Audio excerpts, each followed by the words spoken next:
Can you fly if there's no visibility?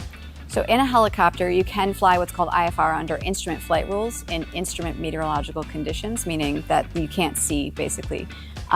There's certain requirements for that, but I won't go too deep.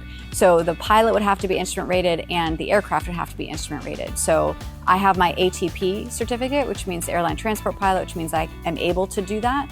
The aircraft that we have here are not able to fly in the clouds, although there are some that are allowed to fly in the clouds, and there's a lot of requirements that would need to be met in order for that to happen for the aircraft, which is why mine don't meet it. So yes, you can fly in the clouds, but not in any of my helicopters.